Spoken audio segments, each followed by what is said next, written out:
Hello students, आज वाले lecture में अपन कंटिन्यू करते हैं न्यूक्लियर फिजिक्स को। लास्ट लेक्चर में आपको पता होगा बच्चों, न्यूक्लियर फिजिक्स में अपन ने कहाँ तक पढ़ लिया था। अल्फ़ा बीटा गामा डी के अपन कवर कर चुके हैं। उसके बाद के कैप्चर की कहानी मैंने लास्ट लेक्चर में आपको बता दिया था। आज वाले लेक्चर में अपन कंटिन्यू करते हैं। लेक्चर में जो पढ़ेंगे, शुरुआत में न्यूक्लियर स्टेबिलिटी का एक और ग्राफ होगा वो बताऊँगा, फिर न्यूक्लियर फिजन और फ्यूज़न और न्यूक्लियर रिएक्टर, और चैप्टर खत्म हो जाएगा। मीन्स आज वाला बेसिकली आसान सी कहानी है, सारी थ्योरेटिकल चीज़ें, इसलिए मैं थोड़ा स्पीडली भी पढ़ाऊंगा आज वाले लेक्चर में। ठीक है, तो शुरुआत करते हैं बच्चों। तो शुरुआत में तो मैंने बताया आपको एक न्यूक्लियस का जो स्टेबिलिटी होता है बच्चे, न्यूक्लियर का स्टेबिलिटी देखने का एक मेथड तो अपन ने पहले पढ़ लिया, बाइंडिंग एनर्जी पर न्यूक्लियन से। अगर बाइंडिंग एनर्जी पर न्यूक्लियन ज़्यादा होगी, बाइंडिंग एनर्जी पर न्यूक्लियन ज़्यादा होगी तो न्यूक्लियस ज़्यादा स्टेबल होता है। एक ग्राफ तो वहाँ पढ़ चुके अपन, और दूसरा ग्राफ यहाँ देखिए बच्चे आप। दूसरा ग्राफ क्या है देखो, न्यूक्लियर स्टेबिलिटी का। तो मैं हेडिंग लिख देता हूँ, न्यूक्लियर स्टेबिलिटी। अच्छा, मैंने वहाँ पे उस कर्व को नाम न्यूक्लियर स्टेबिलिटी कर्व दिया था। न्यूक्लियर स्टेबिलिटी कर्व ये है, बट न्यूक्लियस की स्टेबिलिटी वहाँ से भी देख सकते हैं अपन। वो वाला जो ग्राफ था ना, बाइंडिंग एनर्जी पर न्यूक्लियन का, ऊपर गया नीचे आया, फिर अपन ने वहाँ से फ्यूजन बता दिया था। देखो याद दिलाता हूँ, ये इस टाइप का यहाँ पे एनर्जी न्यूक्लियन था, यहाँ बाइंडिंग एनर्जी पर न्यूक्लियन था, ये इस टाइप का ग्राफ बताया था एक। यहाँ पे सबसे ज़्यादा Fe था जो इसका 8.8 MeV पर A, ठीक है ना, पर न्यूक्लियन। तो ये इस टाइप के ग्राफ में मैंने बोला था, ये भी वहाँ मैंने न्यूक्लियर स्टेबिलिटी कर्व लिख दिया था, बट वो न्यूक्लियर स्टेबिलिटी को बताता है बस वो कर्व है ना। और ये जो कर्व है, इसी को कर्व को बोला जाता है न्यूक्लियर स्टेबिलिटी कर्व। अब जो बता रहा हूँ, ये वाला बाइंडिंग एनर्जी पर न्यूक्लियन का इसके साथ रिलेशन है, ऐसा लिख लेना आप। ठीक है, इधर वाले न्यूक्लियस थे heavy nucleus, light nucleus. Heavy nucleus टूट के दो पार्ट में टूट जाते हैं, ये कंबाइन होंगे, न्यूक्लियर फ्यूजन, न्यूक्लियर फिजन। तो ये कहानी भी अपन आज वाले लेक्चर में पढ़ लेंगे। चलो आगे बढ़ते हैं, पहले इसके बारे में समझ लेते हैं कि न्यूक्लियर स्टेबिलिटी कर्व क्या है। अब ये एक प्रैक्टिकल कर्व है बच्चों, इसके बारे में अपन कुछ भी नहीं कर सकते। तो कर्व क्या है देखो, समझते हैं जरा। आप लोगों को ये तो पता ही है, न्यूक्लियर जो फोर्स है, न्यूक्लियर फोर्स जो होता है बेटा, ये न्यूक्लियर फोर्स क्या होता है, अट्रैक्टिव फोर्स होता है, स्ट्रॉन्गेस्ट फोर्स है। ठीक है, प्रोटॉन अट्रैक्ट कर रहे हैं, प्रोटॉन न्यूट्रॉन सब लोग अट्रैक्ट कर रहे हैं, इसलिए अपन इसको स्ट्रॉन्ग न्यूक्लियर फोर्स भी बोल देते हैं। ठीक है, इसी स्ट्रॉन्ग न्यूक्लियर फोर्स के कारण सारे के सारे जो न्यूक्लियंस है न्यूक्लियस के अंदर बने हुए हैं। बट जैसे जैसे न्यूक्लियस की साइज बढ़ती जाती है, जैसे जैसे न्यूक्लियस की साइज बढ़ती जाएगी, तो ये न्यूक्लियर फोर्स थोड़े छोटे साइज के कंपेरिजन में कमजोर हो जाते हैं। ठीक है, साइज न्यूक्लियस की बढ़ेगी तो जो प्रोटॉन के बीच में जो है इलेक्ट्रोस्टैटिक रिपल्शन भी काम करने लगता है।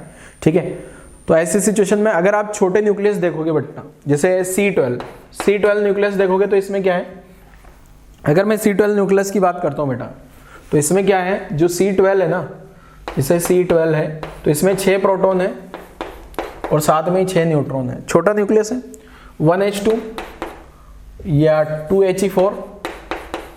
हीलियम का न्यूक्लियस देखोगे तो 2 प्रोटॉन है, साथ में 2 न्यूट्रॉन है। ठीक है, 2 प्रोटॉन हो गए और यहाँ से 2 न्यूट्रॉन इसमें। बट अगर आप बड़े न्यूक्लियस पे चले जाओगे, जैसे जैसे न्यूक्लियस की साइज बढ़ती जाती है और बड़े बड़े न्यूक्लियस पे पहुंच जाता हूं मैं। अभी तो क्या हो रहा है, यहाँ पे दोनों बराबर है, प्रोटॉन और न्यूट्रॉन बराबर होते हैं इस छोटे न्यूक्लियस में। पर जैसे जैसे साइज बढ़ती है, साइज बढ़ने, जैसे यूरेनियम 92 पे चला गया मैं, यूरेनियम 92 पे यहाँ 235 हो जाता है। मीन्स अगर प्रोटॉन देखा जाए तो 92 तो प्रोटॉन है और 235 में 92 सब्ट्रैक्ट करूंगा मैं, तो 235 92 3 1 4 143 न्यूट्रॉन है यहाँ पे। ठीक है, 143 क्या है बेटा, न्यूट्रॉन है, यही ना, 92, हाँ 143। मतलब अगर देखो यहाँ पे जो नंबर ऑफ प्रोटॉन थे, न्यूट्रॉन कितने ज़्यादा हो गए हैं।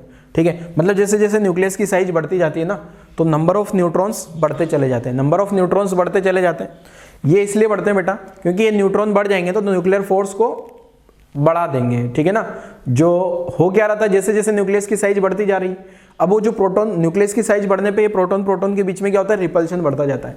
तो उस रिपल्शन को ओवरकम करने के लिए क्या करते हैं, स्टेबल न्यूक्लियस में क्या होगा, ये जो न्यूट्रॉन होते हैं, न्यूट्रॉन्स की नंबर ऑफ न्यूट्रॉन्स जो है ज़्यादा बढ़ जाते हैं, ताकि न्यूक्लियर फोर्स ज़्यादा रहेगा, और ज़्यादा रहेगा तो न्यूक्लियस स्टेबल हो पाएगा। ठीक है, तो इसकी कहानी लिख लेते हैं। तो इसका जो ग्राफ है, कर्व है, वो किस टाइप से होता है देखो। पहले तो मैं कर्व बना देता हूँ। यहाँ पे जो कर्व बना रहा हूं मैं, इसको तो हटा देते हैं, इसको ये लिख लेना कहीं अगर आपको लिखना है तो। ठीक है, तो न्यूक्लियर स्टेबिलिटी कर्व देखो क्या है, इधर मैं लिख रहा हूं नंबर ऑफ प्रोटॉन्स, जिसको अपन Z भी बोलते हैं, नंबर ऑफ प्रोटॉन्स, ये जेड आ गया इधर, ठीक है। इधर लिख रहा हूं नंबर ऑफ न्यूट्रॉन्स, ये वाले पे number of neutrons small N, NP curve खींचे। तो एनपी कर्व जो है बच्चे शुरुआत में, तो अगर मैं ये एक लाइन आ रही है 45 डिग्री वाली, मतलब ये y = x वाली लाइन है, ये 45 डिग्री वाली। बट हकीकत में जो स्टेबिलिटी कर्व होता है ना, स्टेबिलिटी कर्व क्या होता है, शुरुआत में तो इसी लाइन के साथ साथ चलता है, बट जैसे जैसे न्यूक्लियस बड़े होते जाते हैं तो ये इस टाइप से आ जाता है। और यहाँ पे जब हाईएस्ट पे अगर देखा जाए तो n/p का जो रेशो है, n/p का जो रेशो है वो हो जाता है 1.6 जाके, तो यहाँ स्टेबिलिटी कर्व पे देखा जाए तो ये हो गया 1/6। और ये वाली जो लाइन खींची है ना मैंने डैश डैश, यहाँ पे अगर मैं n/p न्यूट्रॉन प्रोटॉन रेशियो देखूंगा तो ये 1 के अलोंग है, ठीक है ना। ये न्यूट्रॉन, n तो न्यूट्रॉन हो गया और p क्या हो गया, प्रोटॉन, तो np रेशियो है, ये np रेशियो, ठीक है ना, न्यूट्रॉन प्रोटॉन रेशियो। n/p क्या है, ये n/p जो है न्यूट्रॉन प्रोटॉन रेशियो, या n/z भी लिख सकते हो आप, ठीक है, n/z भी लिख सकते हो उसको, या n/p, z लिख लेता हूँ क्योंकि मैंने इधर z लिखा हुआ है ना, इसलिए नंबर ऑफ प्रोटॉन और ये n/z। तो ये वाला जो ग्राफ है ना बेटा, ये जो ग्राफ है ये मेरा स्टेबल कर्व है, ये वाले जो न्यूक्लियस होंगे ये स्टेबल न्यूक्लियस वाला कर्व है, ये जो ग्राफ है ना ये स्टेबल न्यूक्लियस वाला ग्राफ है, ठीक है। शुरुआत में 1:1 का रेशो होता है इनमें। अब होगा क्या बच्चे, स्टेबल न्यूक्लियस तो ये आ गए। अब इस न्यूक्लियस कर्व के आजू बाजू जो भी होंगे, अब अगर इधर देखा जाए, इधर वाले जो रीजन, इस वाले रीजन में जो भी न्यूक्लियस आ रहे होंगे, ये तो स्टेबिलिटी वाला कर्व आ गया। अब स्टेबिलिटी कर्व जरूरी नहीं है इसी लाइन पे हो, इसके आजू बाजू न्यूक्लियस हो सकते हैं, मैंने यहाँ डॉट डॉट लगा दिए, ठीक है, डॉट डॉट डॉट डॉट, ये डॉट डॉट क्या बता रहे हैं, न्यूक्लियस को बता रहे हैं बहुत सारे, ठीक है। अब जो भी इस रीजन के न्यूक्लियस होंगे, उन ये वाले रीजन का न्यूक्लियस के लिए अगर देखा जाए, तो अभी यहाँ पे ये ऐसा घुमा तो न्यूट्रॉन ज्यादा होगा, इसमें जो है इस वाले रीजन में जो भी न्यूक्लियस होंगे उनके लिए n/z का वैल्यू <1 होगा। मतलब अगर देखा जाए तो न्यूट्रॉन जो है कम होंगे किससे, प्रोटॉन से, मतलब प्रोटॉन ज्यादा होंगे, न्यूट्रॉन कम होंगे। मतलब इस वाले रीजन वाले जो न्यूक्लियस होंगे, ये सब के सब न्यूक्लियस जो होंगे इनमें क्या रिएक्शंस होगी, मींस प्रोटॉन जो कन्वर्ट होना चाहेगा न्यूट्रॉन में, प्रोटॉन किस में कन्वर्ट होना चाहेगा, न्यूट्रॉन में, ठीक है, क्योंकि n/p रेशियो बढ़ाना चाहेंगे ना, ये सारे न्यूक्लियस कहाँ जाना चाहेंगे, ये जो स्टेबिलिटी कर्व के पास जाना चाहेंगे। इधर n/p <1 है ना, मींस नंबर ऑफ प्रोटॉन क्या है, ज्यादा है, तो प्रोटॉन क्या चाहेंगे, न्यूट्रॉन में कन्वर्ट होके इधर होना चाहेंगे। अब इधर होना चाहेंगे तो क्या होगा, प्रोटॉन कन्वर्ट हो जाएगा किसमें, न्यूट्रॉन में, और अगेन प्रोटॉन न्यूट्रॉन में कन्वर्ट होता है, ऐसा कौन कौन सा प्रोसेस है, बोलो जरा, जहां पे न्यूट्रॉन बनता है प्रोटॉन से, ठीक है, प्रोटॉन से मिलके बने क्या, न्यूट्रॉन। तो एक तो प्रोसेस है के कैप्चर, के कैप्चर का रिएक्शन देखना जरा, और एक प्रोसेस है β+डीके, β+डीके, और दोनों ही रेयर प्रोसेस है। भले ही रेयर प्रोसेस क्यों है उसका मैंने बता रखा है आपको कहानी, ठीक है, ये ऐसा होगा इधर वाले रीजन में। अब अगर मैं दूसरे रीजन की बात करता हूँ बच्चे, एक और रीजन जो ये वाला रीजन है, ये वाले रीजन की बात करूँ तो यहाँ पे क्या होगा, n/z जो है वो <1 हो गया, means number of neutron proton से ज्यादा होंगे। मतलब यहाँ क्या होगा, न्यूट्रॉन कन्वर्ट हो जाएंगे प्रोटॉन में, क्यों, इस कर्व के पास आने के लिए, ये स्टेबिलिटी कर्व के पास आने के लिए क्या होगा, न्यूट्रॉन प्रोटॉन में कन्वर्ट होंगे। और ये ऐसा किस में होता है, β-डीके, मतलब इधर वाले जो ये स्टेबिलिटी कर्व है, स्टेबिलिटी कर्व के इधर वाले β-डीके करेंगे, इधर वाले β+डीके और के कैप्चर जो कि रेयर प्रोसेस है, ये वाला प्रोसेस इजीली हो सकता है।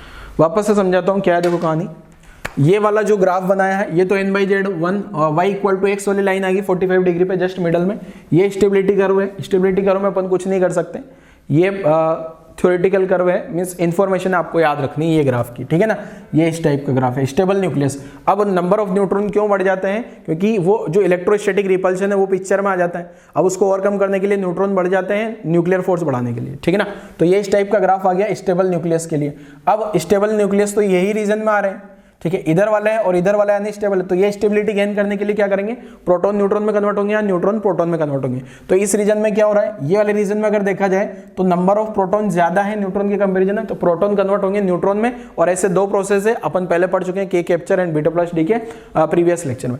ऐसे अगर इस रीजन वाले न्यूक्लियस की बात करूं तो इस रीजन में क्या हो रहा है बेटा, नंबर ऑफ, यहाँ पर अगर आप देखोगे तो नंबर ऑफ न्यूट्रॉन ज्यादा है जबकि प्रोटॉन तो कम होंगे। यहाँ से ग्राफ से आपको देख पा रहे होंगे, यहाँ पे कोई भी एक पॉइंट लो, पॉइंट में अगर देखोगे नंबर ऑफ न्यूट्रॉन वाला ग्राफ तो यहाँ तक पहुंच गया और ये इतना से पहुंचा, मतलब न्यूट्रॉन ज्यादा है तो न्यूट्रॉन कन्वर्ट हो जाएंगे प्रोटॉन में, क्योंकि ये स्टेबल न्यूक्लियस वाले ग्राफ के पास आना चाहेंगे और ऐसा बीटा माइनस डीकेम होता है। ठीक है, ये इतनी कहानी आप लोगों को समझ आ गई होगी बच्चों। अब इसके बारे में मैं लिख भी देता हूँ थोड़ा सा, क्या है देखो कहानी।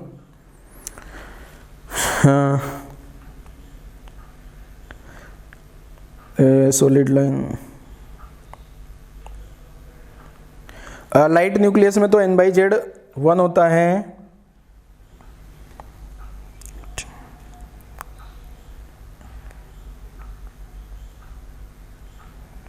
तो लिखता हूं, देखो क्या है लिख रहा हूं, फॉर लाइट न्यूक्लियस n/z क्या हो जाएगा लाइट न्यूक्लियस के लिए 1। ठीक है,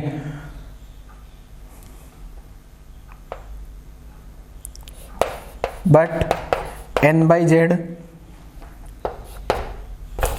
रेशियो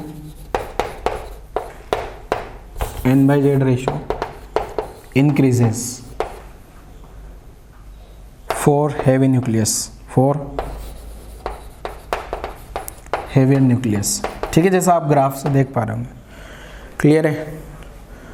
और सारी कहानी मैं आपको समझा चुका हूँ, के कैप्चर ये लिखने की जरूरत नहीं है, चलो ठीक है, इतना ही लिख लो बस, ग्राफ समझ में आना चाहिए बस। और ये इधर क्यों जा रहा है, ये नंबर ऑफ न्यूट्रॉन्स ज़्यादा क्यों है स्टेबिलिटी करो में, इसमें स्टेबल न्यूक्लियस में ग्रेटर देन 1 क्यों है, ओवरकम करने के लिए किसको, इलेक्ट्रोस्टैटिक रिपल्शन को। ठीक है, तो ऐसा भी लिख लेना आप अपने लैंग्वेज में। तो ये न्यूक्लियर स्टेबिलिटी करो लिख लीजिए जरा, आगे की कहानी समझते हैं फिर इसके बाद।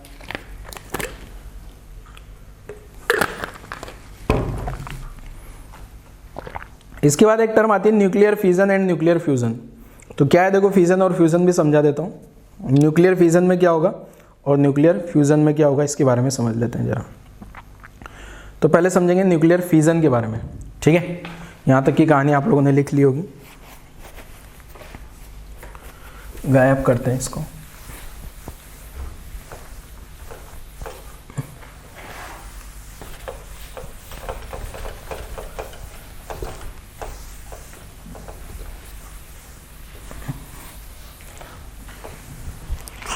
तो हेडिंग लिखता हूँ न्यूक्लियर फिजन, न्यूक्लियर फिजन। अभी मैंने बताया था बेटा, हेवी न्यूक्लियस जो होगा, होता क्या है, जो भी हेवी न्यूक्लियस होगा वो हेवी न्यूक्लियस क्या होगा, छोटे न्यूक्लियस में टूट जाएगा। क्यों, बाइंडिंग एनर्जी पर न्यूक्लियन बढ़ाएगा, स्टेबिलिटी बढ़ेगी, इसलिए वो छोटे न्यूक्लियस में टूट जाता है।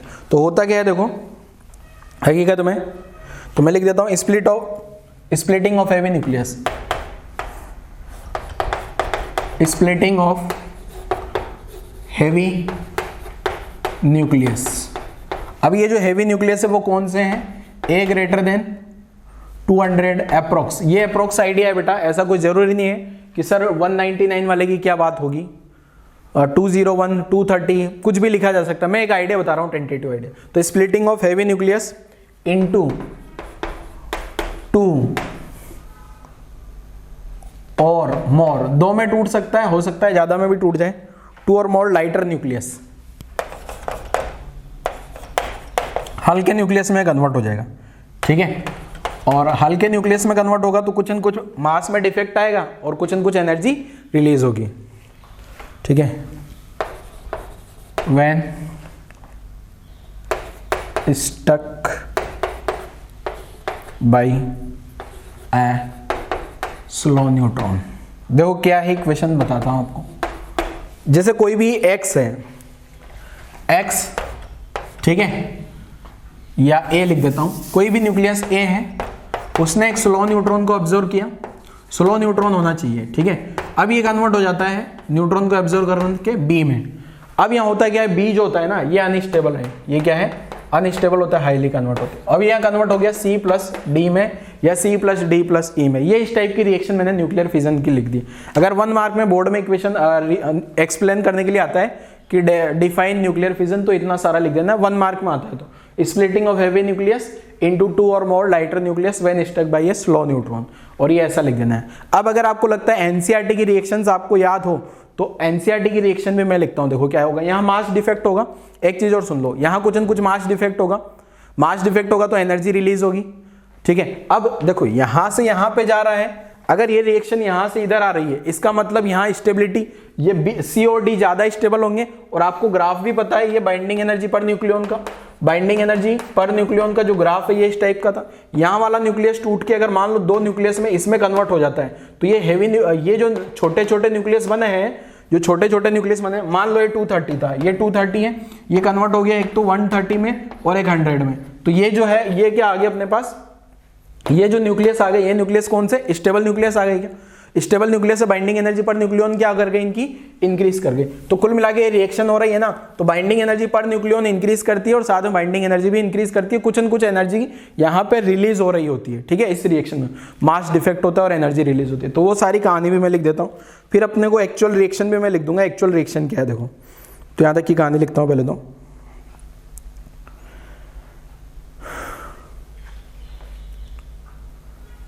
एक सेकेंड,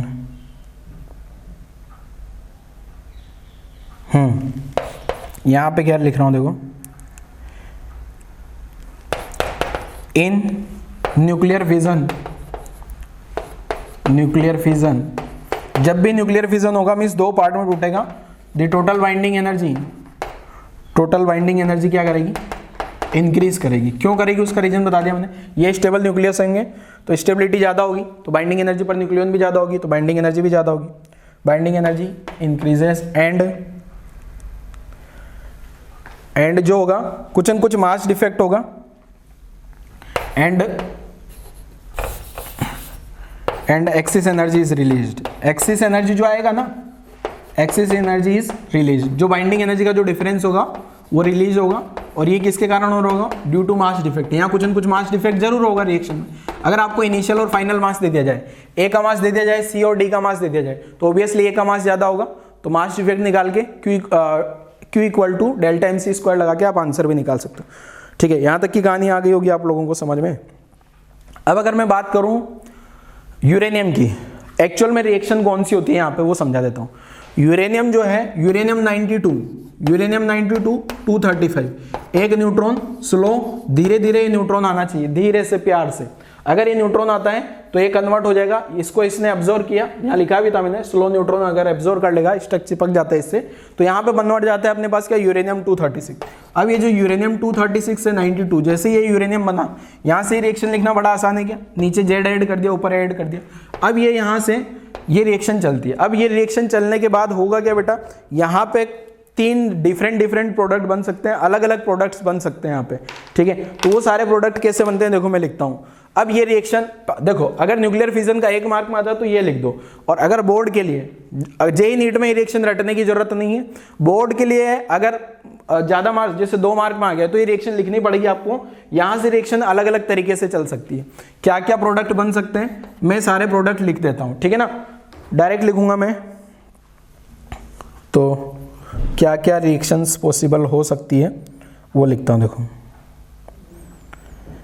फ्यूजन में जो है एक तो बेरियम बन सकता है, बेरियम, और ये बनेगा 56 144 प्लस क्रिप्टॉन 89 36, साथ में 3 न्यूट्रॉन निकलेंगे। 3 न्यूट्रॉन बैलेंस करा के देख लो जरा आप, ये तो 0 आ गया, 36 और 56 मिला के 92 हो जाएगा क्या, ठीक है। ऐसे 144 89 और यहाँ से ये 3 न्यूट्रॉन का एटॉमिक मास 3 आ गया, तो 3 और 89 92 हो गया। 92 और 144 कन्वर्ट करोगे आप, कैलकुलेट करोगे तो 236 हो गया। एक रिएक्शन तो ये चल सकती है।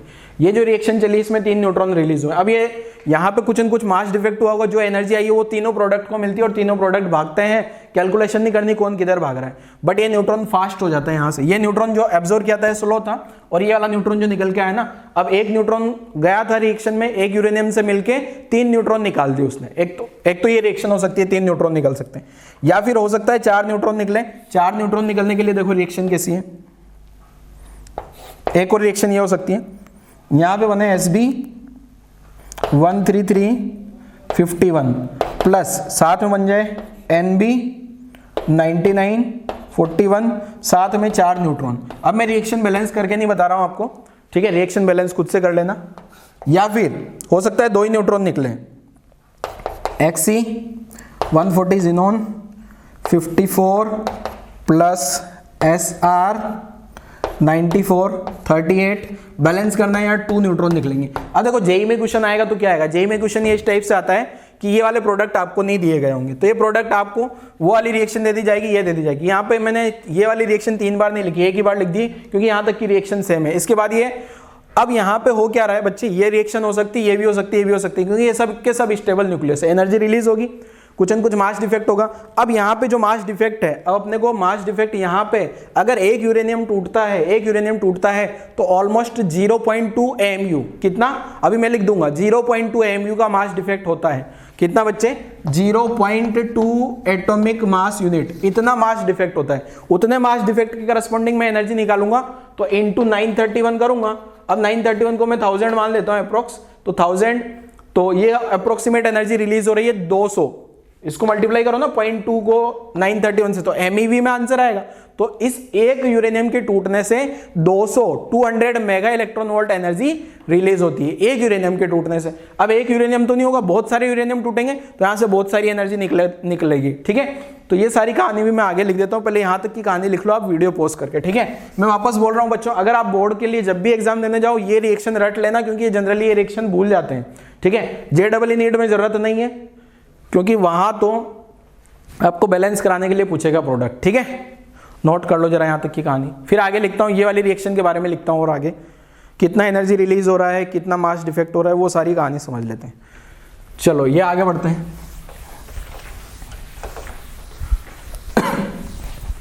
वीडियो पॉज करके लिख लेना आप सारी कहानी है। तो मैं लिख भी देता हूं यहाँ मास डिफेक्ट कितना होगा और कितनी एनर्जी रिलीज होगी। देखो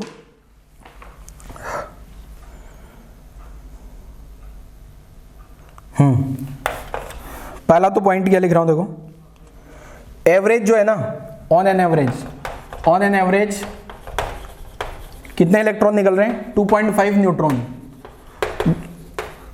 2.5 न्यूट्रॉन्स आर इमिटेड, ठीक है। इतने इलेक्ट्रॉन यहां से निकलते हैं, जैसे 2 3 4 का एवरेज ले रहा हूं, जैसे 2 3 4 का एवरेज अलग आएगा, बट रिएक्शन रेंडम है ना, तो ये जो है अप्रोक्सीमेट लिखा है मैंने। इन ईच फिजन, अगर एक फिजन होगा, एक बार रिएक्शन चलेगी तो 2.5 न्यूट्रॉन निकले, अपन ने ऐसा मान लिया है, ठीक है। मास डिफेक्ट जो होगा, मास डिफेक्ट पर रिएक्शन, पर फिजन लिख दूं या पर रिएक्शन लिख दूं, एक ही बात है, पर फिजन, तो ये होता है 0.2 एटॉमिक मास यूनिट, ठीक है।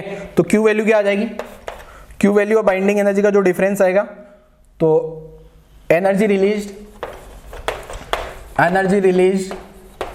पर फिजन, एक फिजन में कितना एनर्जी रिलीज होगा, देखो तो Q equal to delta MC² लिखते हैं ना अपन, Q ये डेल्टा MC² से लिखूंगा मैं, तो मुझे पता है डेल्टा M को अगर मैं एटॉमिक मास यूनिट में लिखता हूँ 0.2 AMU, तो 0.2 अगर इसको एटॉमिक मास यूनिट में लिखूंगा तो 931 से मल्टीप्लाई करूंगा, ये आजू बाजू आ जाएगा 200 मेगा इलेक्ट्रॉन वोल्ट का एनर्जी रिलीज हो रहा होगा यहाँ पे, एक न्यूक्लियस अगर टूट के आता है तो, ठीक है। अब यहाँ से हो क्या रहा है, ये चेन रिएक्शन चल जाती है। चेन रिएक्शन क्या है, देखो चेन रिएक्शन की कहानी समझा देता हूं, और ज्यादा कुछ लिखना नहीं है चेन रिएक्शन में। चेन रिएक्शन में क्या होता है, जब ये यूरेनियम पे ये यूरेनियम आया 235, एक न्यूट्रॉन ने इस पर अटैक किया, ठीक है 92, तो यहां से मेरे पास क्या होते हैं, इसके बाद जो ये रिएक्शन चली, अब रिएक्शन के मैं प्रोडक्ट नहीं बता रहा हूं, मान लो सपोज मैंने 3 न्यूट्रॉन निकल के आए, 3 न्यूट्रॉन निकले थे पहली रिएक्शन में, तो वो जो 3 न्यूट्रॉन है वापस 235 पे अटैक करेंगे, ठीक है। यूरेनियम लिख देता हूं, यहां पे तीनों न्यूट्रॉन ने अटैक किया, ठीक है। अब यहां पे हो सकता है यहां पे 3 प्रोडक्ट बन गए वापस, यहां पे हो सकता है 2 न्यूट्रॉन, यहां 3 न्यूट्रॉन निकले सपोज, यहां 2 निकले, यहां 4 निकले, कितने भी न्यूट्रॉन निकल सकते हैं। मतलब अगर ये रिएक्शन शुरू करनी है ना आपको, यहां वापस यूरेनियम, अगला यूरेनियम आएगा। अरे अपन ने जब रिएक्शन शुरू करी है तो एक यूरेनियम के साथ तो करी नहीं है, यूरेनियम का मान लो मैंने 1 किलोग्राम ले लिया, तो 1 किलोग्राम यूरेनियम में कितने नंबर ऑफ न्यूक्लियस होंगे वो पता किया जा सकता है। यूरेनियम के न्यूक्लियस मान लो 5000 न्यूक्लियस है। वैसे आप एग्जैक्ट पता करने के लिए क्या करोगे, mass upon molecular weight into Avogadro number करोगे तो आपको क्या पता लग जाएगा, नंबर ऑफ न्यूक्लियस। तो वहां से एक न्यूक्लियस की रिएक्शन हुई, फिर दूसरा न्यूक्लियस, तीसरा, तो ये रिएक्शन जो ऐसे है लगातार चलती जाएगी और इस रिएक्शन को बोला जाता है चेन रिएक्शन। ठीक है, तो ये चेन बन जाती है पूरी, तो इस रिएक्शन को बोला जाता है क्या, चेन रिएक्शन। लगातार पहली रिएक्शन में 3 न्यूट्रॉन निकले, फिर अगले 3 यूरेनियम पे अटैक करेंगे, फिर मान लो इससे 3 निकले, इससे 2 निकले, इससे 4 निकले, पता नहीं रैंडम थ्योरी कितने कितने निकलेंगे, और ये रिएक्शन लगातार चलती जाती है। इस रिएक्शन को बोला जाता है चेन रिएक्शन। तो यहां तक की कहानी लिख लो बच्चों आप लोग।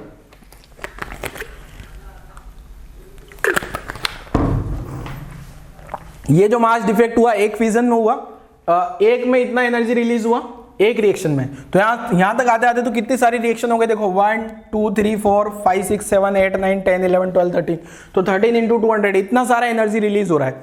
इतना एनर्जी रिलीज कोई रिएक्शन में नहीं होता, जो केमिकल रिएक्शन में होता है उसमें इतनी एनर्जी रिलीज नहीं होती, ठीक है ना, वहां थोड़ा बहुत एनर्जी रिलीज होता है।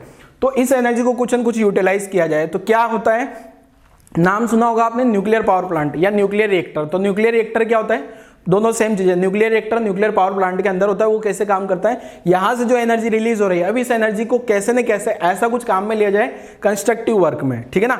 मान लो यूरेनियम लगा दिया है, रिएक्शन चला दिया अपन ने, एक प्लांट बना लिया, वहां पे जो एनर्जी रिलीज हो रही है, इससे पानी गर्म किया, स्टीम बना, स्टीम से टरबाइन चला दिया, टरबाइन चलते अपने पास इलेक्ट्रिसिटी बन गई, तो उसको नाम दे दिया अपन ने न्यूक्लियर पावर प्लांट। तो न्यूक्लियर पावर प्लांट की कहानी क्या है वो समझाता हूं अब आपको। तो न्यूक्लियर पावर प्लांट में क्या होता है बेटा, यूरेनियम न्यूक्लियस होता है, और भी न्यूक्लियस हो सकते हैं डिफरेंट वैरायटी के।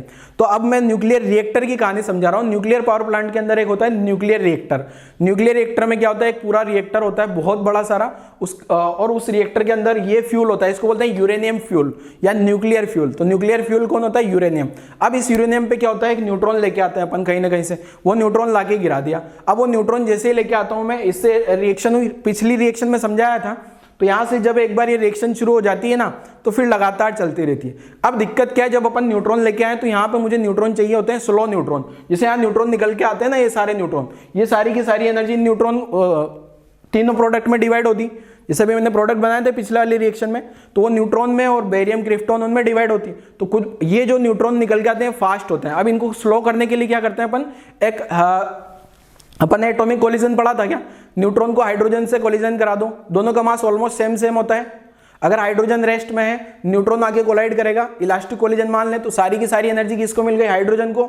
न्यूट्रॉन स्लो हो गया, तो उस न्यूट्रॉन को स्लो कराने के लिए मुझे हाइड्रोजन एटम चाहिए, तो इसलिए आप पानी का यूज करते हैं, ठीक है। पानी में हाइड्रोजन एटम होता है, या फिर हेवी वाटर D2O को भी यूज किया जा सकता है। D2O हेवी वाटर, उसका काम क्या होता है, न्यूट्रॉन को स्लो करने का, ठीक है। क्योंकि ये जब रिएक्शन चलेगी शुरुआत में, ये स्लो न्यूट्रॉन को एब्जॉर्ब करता है। बस कहानी में बोल रहा हूं, लिखूंगा कुछ नहीं, ये सब आपको NCERT से पढ़ लेना है, ठीक है ना। तो स्लो न्यूट्रॉन को स्लो करने के लिए क्या करते हैं बेटा, हेवी वाटर को यूज किया जाता है, ताकि न्यूट्रॉन स्लो हो जाए, और न्यूट्रॉन स्लो हो जाएगा तो वो इजीली यहां से चिपक जाएगा, ठीक है। अब न्यूट्रॉन फास्ट क्यों हुआ, क्योंकि यहां से रिएक्शन में जो काइनेटिक ये एनर्जी रिलीज हुई है, ये काइनेटिक एनर्जी की फॉर्म में तीनों प्रोडक्ट को मिलेगी। न्यूट्रॉन फास्ट था, हाइड्रोजन से कोलिजन किया, एटॉमिक कोलिजन में सारी कहानी अपन ने समझ रखी है। तो यहां तक की कहानी लिखो आप लोग। फिर मैं न्यूक्लियर पावर प्लांट में जो न्यूक्लियर रिएक्टर होता है उसकी कहानी समझा देता हूं। बोर्ड में पूछा जा सकता है न्यूक्लियर रिएक्टर के बारे में, NCERT पढ़ना है इसके लिए बहुत अच्छे से, एक एक लाइन पढ़ोगे तो सारी चीजें समझ आ जाएगी आपको। तो देखो न्यूक्लियर रिएक्टर की कहानी समझाता हूं क्या है। तो हेडिंग लिख देता हूं, न्यूक्लियर रिएक्टर। थोड़ा गाड़ी स्पीड में चलेगी आज, पहले ही बता चुका हूं मैं, थ्योरी वाली कहानियां हैं, चैप्टर खत्म करना है आज, ठीक है। न्यूक्लियर फिजन हो गया, न्यूक्लियर चेन रिएक्शन हो गई, हाँ न्यूक्लियर रिएक्टर। अच्छा, ये जो चेन रिएक्शन है ये भी 3 टाइप की होती है। चेन रिएक्शन में एक टर्म आती है के, चेन रिएक्शन में एक टर्म आती है के। तो के को क्या बोला जाता है, रिप्रोडक्शन फैक्टर, रिप्रोडक्शन फैक्टर के, या मल्टीप्लिकेशन फैक्टर भी बोल सकते हैं इसको, ठीक है। एक और क्या नाम है इसका, मल्टीप्लिकेशन फैक्टर। मल्टीप्लिकेशन फैक्टर, कितने का मल्टीप्लाई हो रहा है। तो इसका मतलब यह है कि जो रिएक्शन में आउटपुट में कितने न्यूट्रॉन आए और इनपुट में कितने न्यूट्रॉन आए थे, ठीक है ना। ये है, मैं तो शॉर्ट में लिखता हूं, आउटपुट न्यूट्रॉन, बाहर में कितने न्यूट्रॉन आए, अपॉन इनपुट न्यूट्रॉन, ठीक है। इनपुट में कितने न्यूट्रॉन लगाए थे मैंने, ठीक है, तो इसको बोलते हैं रिप्रोडक्शन फैक्टर। अगर k का वैल्यू ग्रेटर देन 1 है, k का वैल्यू ग्रेटर देन 1 है, तो यहाँ पे ऐसी सिचुएशन में जो केस फर्स्ट नाम देता हूँ इसको, केस फर्स्ट में क्या हो सकता है बेटा, k ग्रेटर देन 1 हो सकता है, तो इसमें रिएक्शन लगातार चलती जाएगी, चेन रिएक्शन बढ़ जाएगी, आगे आगे बढ़ती चली जाएगी। तो ऐसी चेन रिएक्शन होती है, ये एटॉमिक बॉम्ब में काम आती है, एटॉमिक बॉम्ब बनाना होता है ना, वहाँ पे सारी कहानी काम आती है, ठीक है। तो इसको बोला जाता है k ग्रेटर देन 1 को सुपर क्रिटिकल, ठीक है। और सुपर क्रिटिकल सिचुएशन, और ये काम आती है, यहाँ पे क्या होती है, एंड यहाँ पे साथ में चेन रिएक्शन होगी,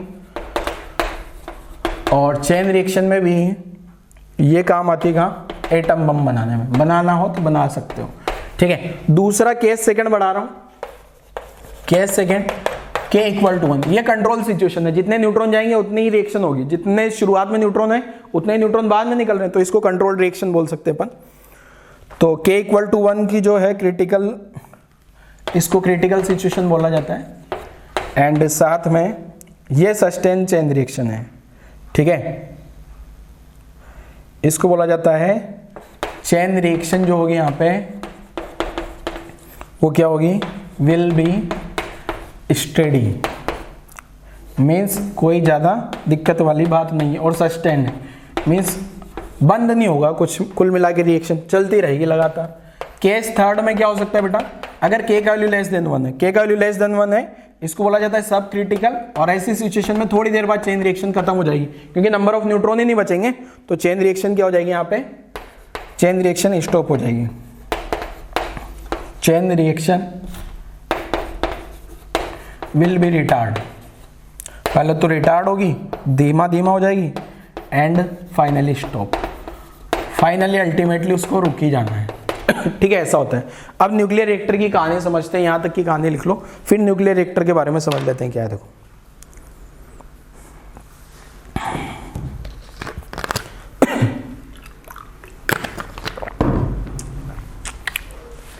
न्यूक्लियर रिएक्टर में जो है ना, जो न्यूक्लियर रिएक्टर में ये रिएक्शन कंट्रोल्ड वे में होती है, ठीक है, तो लिख लिया होगा आप लोगों ने यहाँ तक, थ्योरी है बस, और कुछ नहीं, यहाँ पे न्यूमेरिकल कुछ नहीं होगा आज वाले लेक्चर में।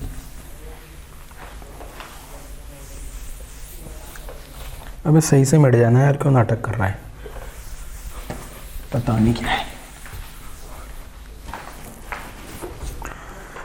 तो नेक्स्ट क्या बता रहा था मैं, हाँ, न्यूक्लियर रिएक्टर शॉर्ट में बताऊंगा, पूरा एनसीईआरटी से पढ़ना है, डायग्राम वगैरह सब, डायग्राम तो मैं बनाऊंगा भी नहीं। न्यूक्लियर रिएक्टर, तो न्यूक्लियर रिएक्टर में क्या होता है, देखो सबसे पहले तो न्यूक्लियर फ्यूल का जरूरत होता है आपको, एक एक करके पॉइंट्स में बता देता हूँ। न्यूक्लियर फ्यूल के कारण क्या होता है, कौन यूज करते हैं, यहाँ पे यूरेनियम 235 एंड साथ में यूज किया जाता है प्लूटोनियम 239, ये न्यूक्लियर फ्यूल हो गया। ये वाला अच्छा होता है 235 और इजीली अवेलेबल है ना। अब एक दूसरा आता है मॉडरेटर क्या काम आता है, देखो जो न्यूट्रॉन निकलते हैं ना उनको सेकेंडरी न्यूट्रॉन बोलते हैं, जो 2, 3, 4 रिलीज होते हैं, वो फास्ट हुए थे, उनको स्लो करने के लिए क्या है, मॉडरेटर मतलब पानी का यूज किया जाता है उनको स्लो करने के लिए, ठीक है ना।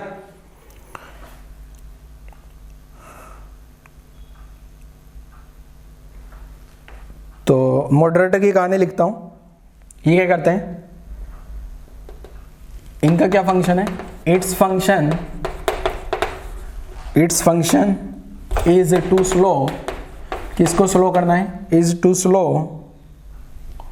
डाउन दी सेकेंडरी न्यूट्रॉन या जो फास्ट न्यूट्रॉन निकल के आए थे, ठीक है। क्यों ऐसा क्यों कर रहे हैं, क्योंकि जो स्लो न्यूट्रॉन के साथ में रिएक्शन चलेगी, because only slow neutron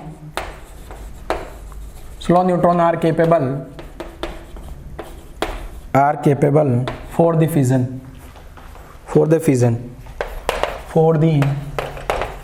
of uranium 235, ठीक है, स्लो न्यूट्रॉन होना चाहिए।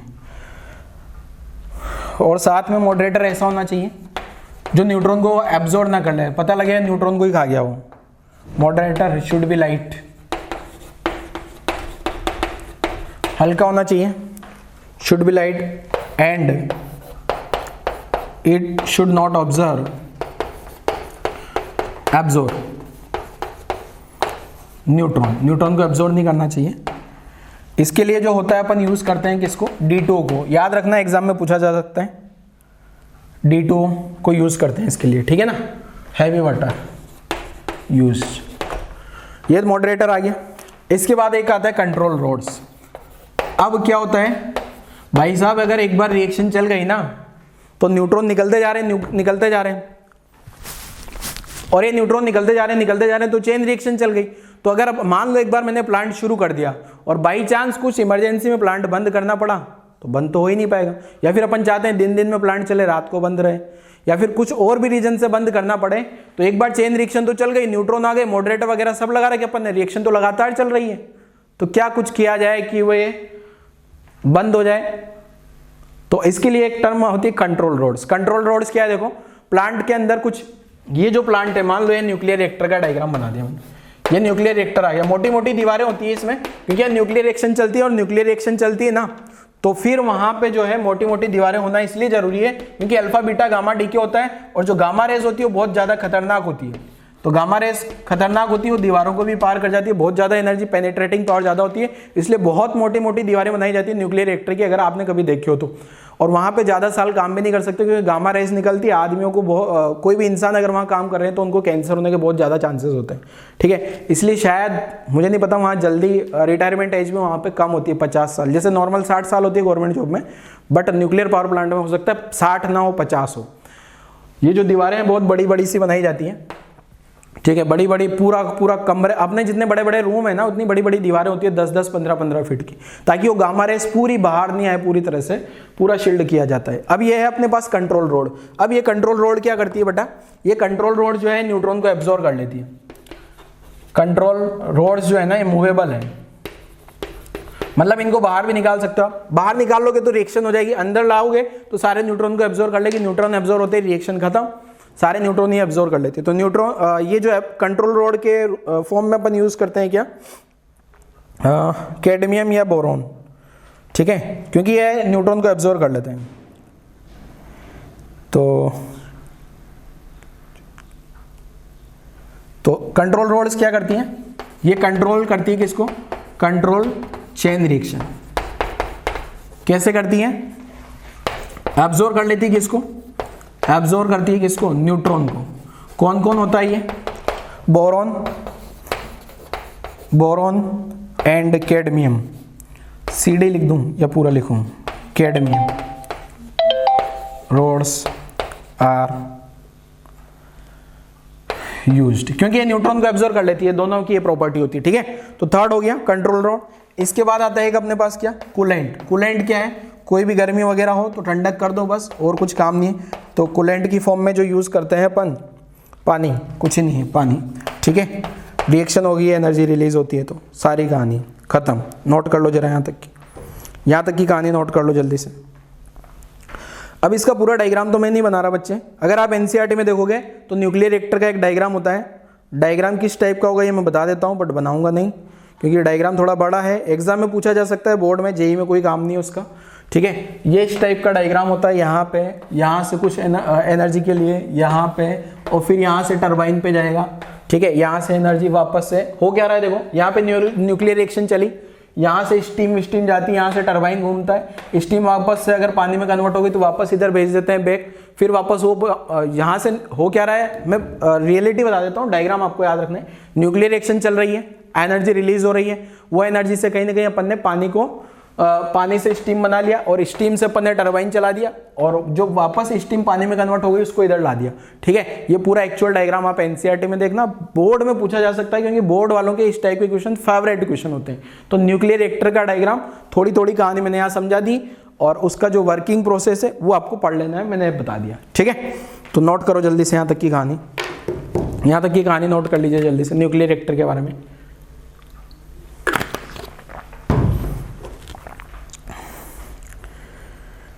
चलो न्यूक्लियर रिएक्टर हो गया। अब ये जो पावर प्लांट की कहानी है, न्यूमेरिकल्स पावर प्लांट में बनते हैं, वो किस टाइप के न्यूमेरिकल बन सकते हैं वो मैं बता देता हूँ आपको, ठीक है। जैसे आपको क्वेश्चन में दे दिया जाए 2 किलोग्राम यूरेनियम से मैंने रिएक्शन करा दी और 10 दिन तक वो रिएक्शन 10 दिन तक वो 2 किलोग्राम यूरेनियम चला है, तो कितनी पावर जनरेट हुई होगी, ये आपसे पूछ लिया जाए तो क्या करना होगा, ठीक है। तो न्यूमेरिकल वाले कैलकुलेशन कैसे करनी है देखो मैं समझा देता हूँ। न्यूमेरिकल में किस टाइप से कैलकुलेशन करनी है, क्वेश्चन आ सकता है इस टाइप का JEE और नीट में, ठीक है। मान लो आपको पता है एक यूरेनियम के रिलीज होने से कितना एनर्जी निकलेगा, Q इक्वल टू आपने डेल्टा mc² लगाया और यहां से आपको पता है 0.2 एटॉमिक मास यूनिट इंटू 931 करूंगा तो ये आंसर आ गया आजू बाजू 200 मेगा इलेक्ट्रॉन वोल्ट। इतना एनर्जी रिलीज हो रही है, ये हो गया एनर्जी रिलीज पर फिजन, एनर्जी रिलीज पर फिजन, ठीक है ना। एक रिएक्शन चला, एक यूरेनियम चला, अब आपको नंबर ऑफ यूरेनियम निकालना है। मान लो 100 यूरेनियम टूटे तो कितना एनर्जी रिलीज हुआ, 100 को इससे मल्टीप्लाई कर लो।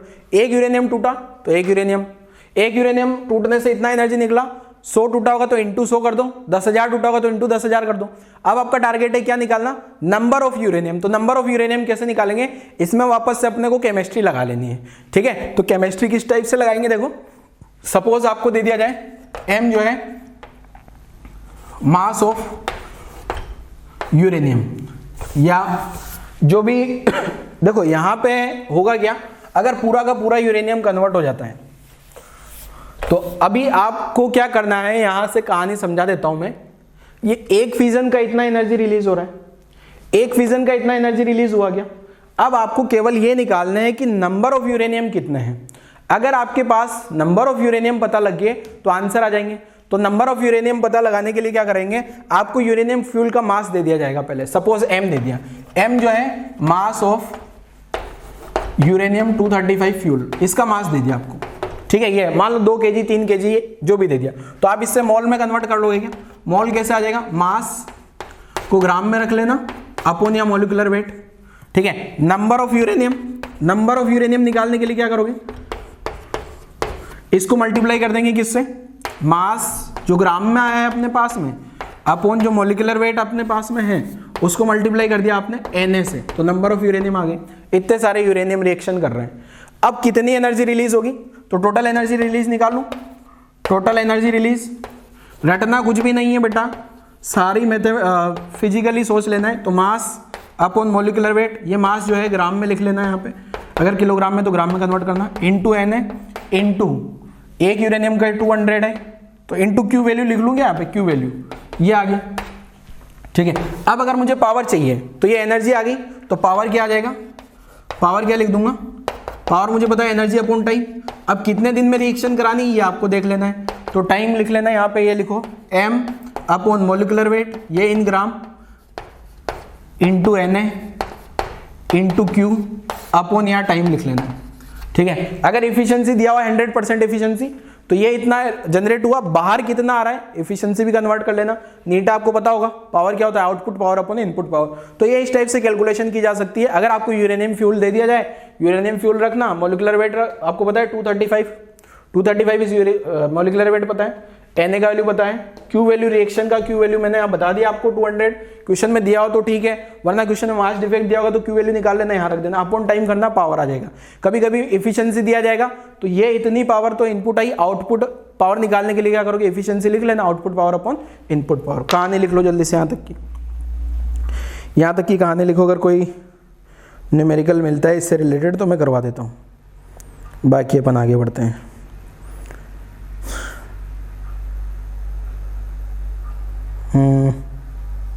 कोई न्यूमेरिकल नहीं है अभी तो मेरे पास ऐसा।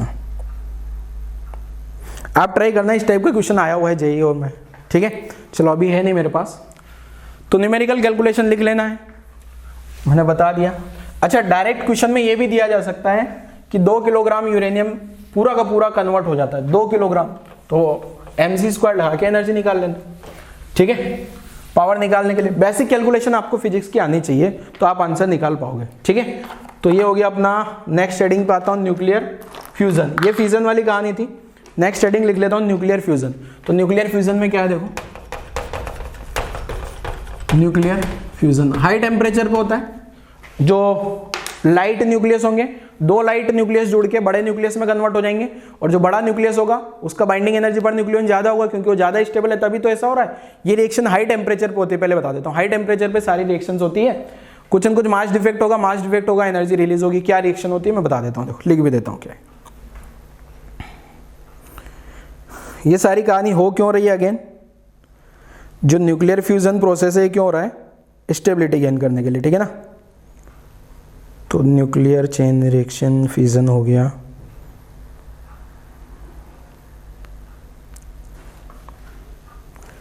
तो क्या है देखो, इट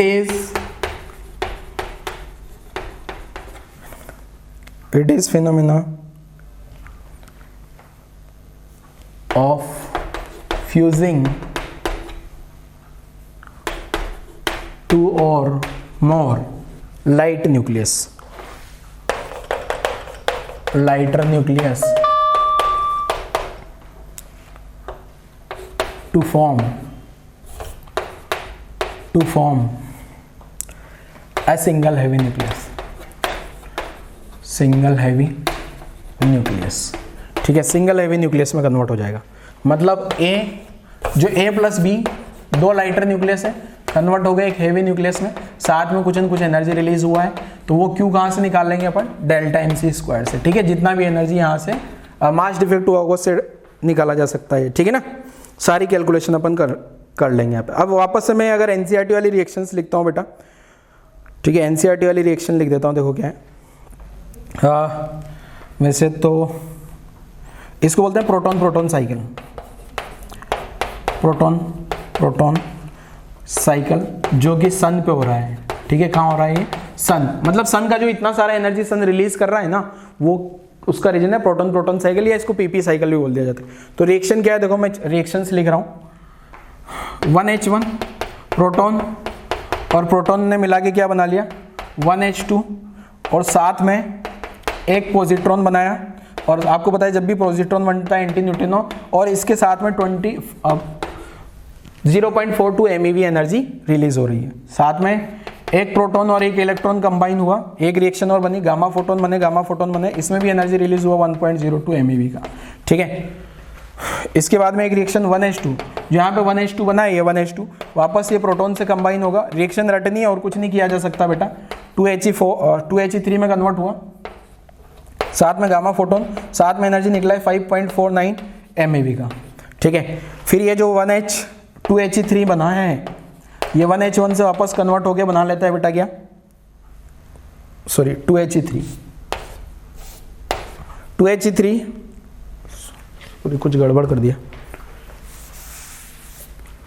हाँ ये जो 2He3 है प्लस 2He3, NCERT में H लिखा है पर He आना चाहिए, वो हीलियम होगा ना, 2 है तो हाइड्रोजन थोड़ी बचा, 2He4 बन गया, साथ में एक प्रोटॉन निकला, ये प्रोटॉन का साइकिल है, अब कुछ नहीं कर सकता, रटना है एक रिएक्शन को कुल मिला के 8.6 MeV, इतना रिएक्शन चल रही है।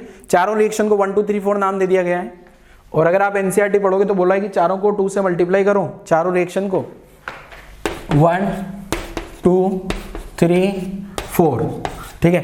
अब NCERT में ऐसा लिखा है कि चारों रिएक्शन को आपने क्या करना है, equation 1 × 2 plus equation 2 × 2 plus equation 3 × 3 plus equation 4 × 4, ये सब आपको करना, सॉरी 2 सबको 2 से मल्टीप्लाई किया और ऐड कर दिया, तो ये सब आपको करना होता है। तो फाइनल रिएक्शन मतलब करना आता है, यहाँ पे सबको 2 से मल्टीप्लाई करना, बैलेंस करना। तो मैं फाइनल रिएक्शन देख रहा हूँ जरा, फाइनल रिएक्शन जो निकल के आती है, ये आती है 4 1H1, साथ में 2 इलेक्ट्रॉन आ गए, ये सब मिला के 2He4 बना रहे हैं, ये फाइनल रिएक्शन है अपने पास। साथ में 2 एंटी न्यूट्रिनो, 6 गामा फोटोन है, और साथ में जो एनर्जी रिलीज हो रही है वो है 26.7 MeV का, इतना एनर्जी यहाँ से रिलीज हो रहा है, ठीक है, एक ही फ्यूजन में। तो अगर आप देख रहे होंगे बच्चों, फ्यूजन रिएक्शन वैसे अगर एक मार्क में आता है ना, जो चाहते हैं सिंपल सा सोबर सा, बस ये डेफिनेशन याद करो, ये रट लो, ठीक है। अगर क्वेश्चन में प्रोटॉन साइकिल आ जाता है बोर्ड में, तो ये लिखना ही पड़ेगा आपको मजबूरन, इसके अलावा और कोई ऑप्शन नहीं है, ठीक है। एक बार आप NCERT से जरूर पढ़ लो इसको, सारी कहानी भी पढ़ लेना, सन पे हो क्या रहा है हकीकत में, प्रोटॉन कंबाइन हो रहे हैं, और सब फाइनल रिएक्शन में हीलियम बन रहा है और कुछ न कुछ एनर्जी रिलीज हो रही है, वो है 26.7, एक एक के करस्पॉन्डिंग। यहाँ 4 प्रोटॉन कंबाइन होकर यहाँ तक आए, डेल्टा mc² से एनर्जी रिलीज हुई। अगर एक फ्यूजन पर फ्यूजन की बात करूं और पर फ्यूजन की बात करूं तो किस में एनर्जी रिलीज ज्यादा है, जरा आप चेक करके बताओ मुझे। डेटा आप सभी के पास में है।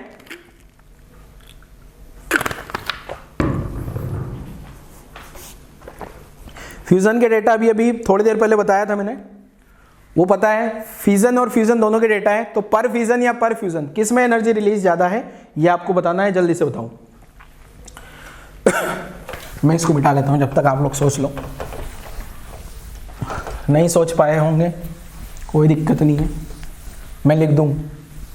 अरे वहां 200 आया था क्या, यहां तो 26 ही आया ना बस।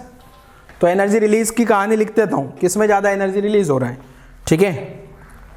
तो क्या है देखो, वेट करिएगा और याद भी रखना है ये।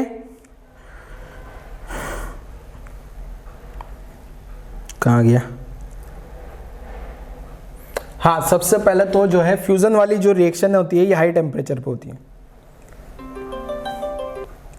ठीक है। न्यूक्लियर फ्यूजन रिएक्शंस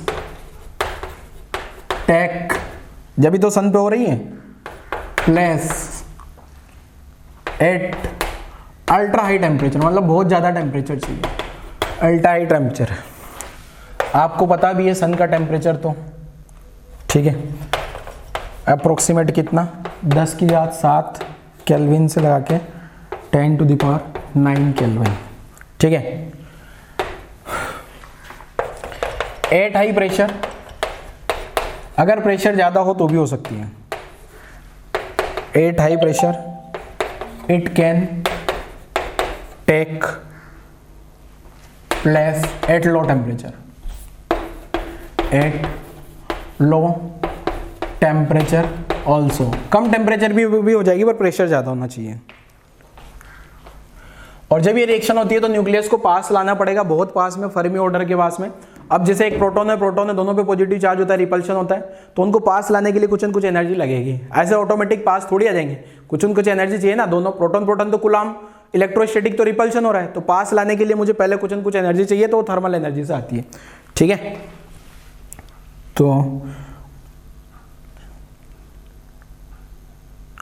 तो ऐसा कहानी क्यों हो रहा है देखो, इसके पीछे का रीजन अभी एक और पॉइंट लिखता हूं।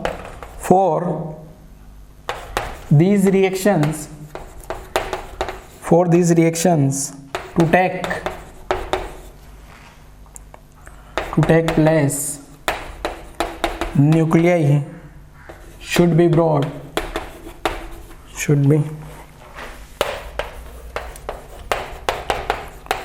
up to 1 Fermi डिस्टेंस, एक फर्मी डिस्टेंस तक लाना पड़ेगा, which require very high kinetic energy, high kinetic energy। ये क्यों आ रहा है, ओवरकम करना है ना मुझको, किसको, इलेक्ट्रोस्टैटिक रिपल्शन, शॉर्ट में लिख दिया मैंने इलेक्ट्रो रिपल्शन, ठीक है। यहां तक की कहानी लिख लो। अब अगर मैं फ्यूजन वाला एक पॉइंट और लिख देता हूँ नोट लगा के, पहले यहाँ तक की कहानी लिखो आप जल्दी से, वीडियो पॉज करो और यहाँ तक की कहानी लिख लो, डालो जल्दी से, यहीं लिख दें क्या। इंपॉर्टेंट पॉइंट है, क्या है देखो इंपॉर्टेंट पॉइंट, मैं अलग कलर से लिखता हूँ। एनर्जी रिलीज्ड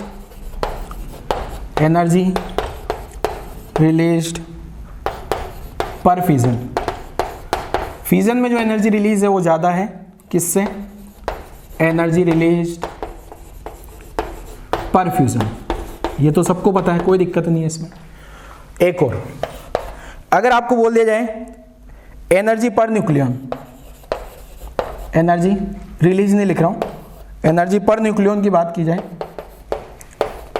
इन फ्यूजन, तो आपको पता है वहाँ पे कितना एनर्जी रिलीज हो रहा था, 200/235 MeV, तो ये आजू बाजू आ रहा है कितना, 0.85 MeV, इतना आ रहा है ये।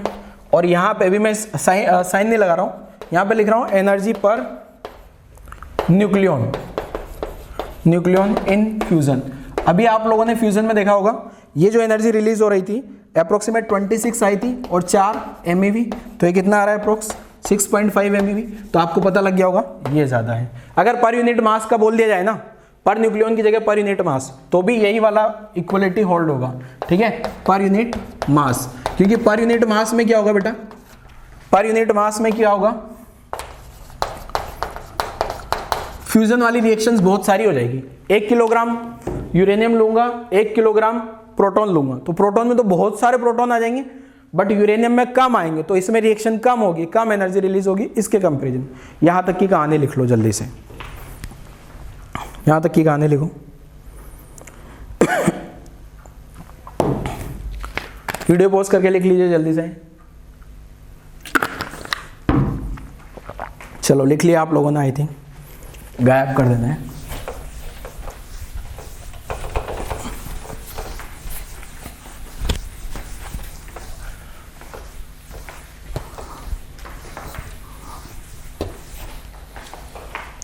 देखो एक और पॉइंट लिखा देता हूँ नोट लगा के नोट लगा के देखो क्या है। एक तो बोला जाता है पेयर प्रोडक्शन, एक होता है पेयर प्रोडक्शन, ठीक है, एक होता है पेयर एनिलेशन। क्या होता है देखो,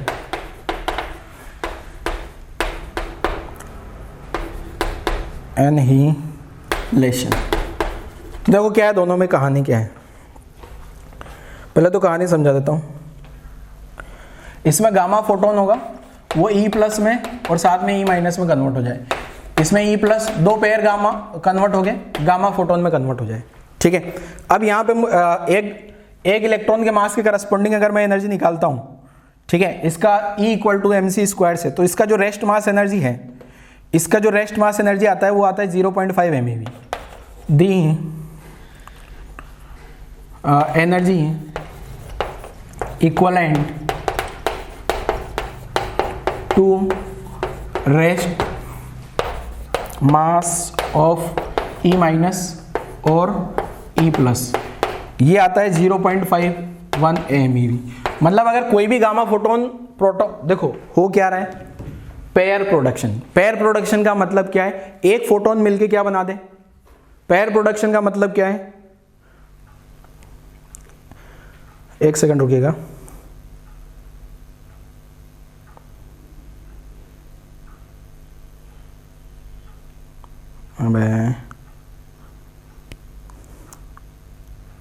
हाँ, पेयर प्रोडक्शन का मतलब क्या है, गामा फोटोन से 2 पेयर कन्वर्ट हो जाए, इलेक्ट्रॉन और पॉजिट्रॉन का। पेयर एनिमेशन का मतलब क्या है, 2 इलेक्ट्रॉन पॉजिट्रॉन मिला के गामा फोटोन में कन्वर्ट हो जाए। अब हो क्या रहा है, ये तो फोटोन है, फोटोन की तो रेस्ट मास एनर्जी 0 थी, ये फोटोन मास में कन्वर्ट हो गया, मतलब इसका रेस्ट मास एनर्जी और इसका रेस्ट मास एनर्जी, दोनों का रेस्ट मास एनर्जी चाहिए। मतलब ये रिएक्शन तब होगी जब गामा फोटोन का एनर्जी इसके 2 गुने से ज्यादा हो, क्योंकि एक इसका Q = mc² से निकाला है मैंने, कहां से निकाला है, E = mc² से निकाला। ये एनर्जी कहां से निकाला, इलेक्ट्रॉन का मास c² से मल्टीप्लाई किया, MeV में कन्वर्ट कर लिया, तो ये रिएक्शन आ जाती है, ठीक है।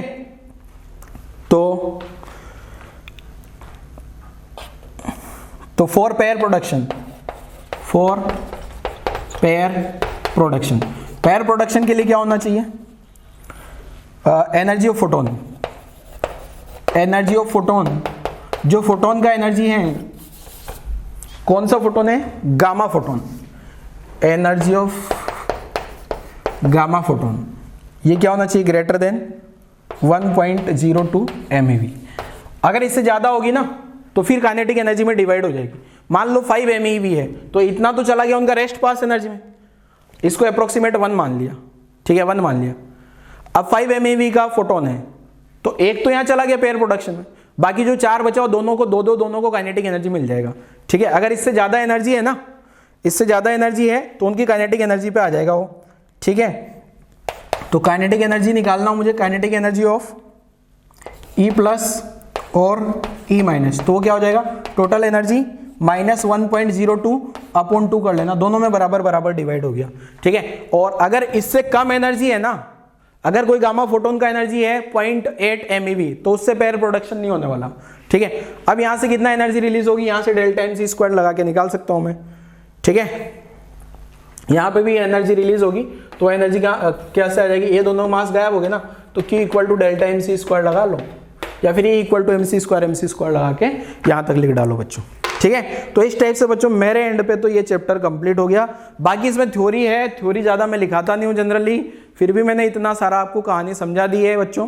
अच्छा, एक न्यूक्लियर रिप्रेजेंटेशन और बता देता हूँ, यहाँ लगा के नोट लगा के अगला, कोई भी रिएक्शन है, जैसे न्यूक्लियर रिएक्शन को कैसे रिप्रेजेंट करते हैं, न्यूक्लियर रिएक्शन ऐसा लिखा होगा भी A X comma Y and B, तो इसका मतलब है ए के साथ में एक्स जुड़ेगा तो बी बनेगा, साथ में वाई बनेगा। ऐसा कभी लिखा हो ना, कभी ऐसा लिखा आ जाए तो उसको देख के घबरा नहीं जाना। इसका मतलब यह है ए के साथ में एक्स कंबाइन होगा तो बी बनेगा, साथ में प्रोडक्ट वाई होगा।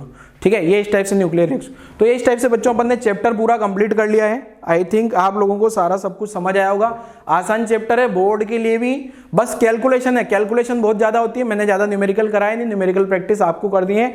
आज वाला लेक्चर थोड़ा स्पीड इसलिए रखा है मैंने, क्योंकि सारी कहानी थ्योरी थ्योरी थ्योरी, इतना थ्योरी में मजा नहीं आता। ठीक है, तो थ्योरी जनरली मैं कम ही पढ़ाता हूँ। वापस रिपीट कर रहा हूँ, चैप्टर खत्म हो गया। एनसीईआरटी जरूर पढ़ना बच्चों चैप्टर के लिए।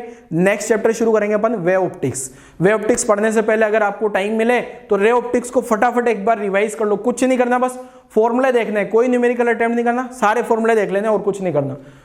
और एक वेव 11th वाला वेव जो चैप्टर पढ़ा था, 11th वाला जो वेव चैप्टर पढ़ा था ना, उसकी शुरुआती कहानी समझ लेना, ट्रैवलिंग वेव क्या होता है, ये सारी कहानी। ठीक है, तो आज वाला लेक्चर यही क्लोज करते हैं बच्चों। अगले लेक्चर में अपन वेव ऑप्टिक्स शुरू करेंगे। Bye bye.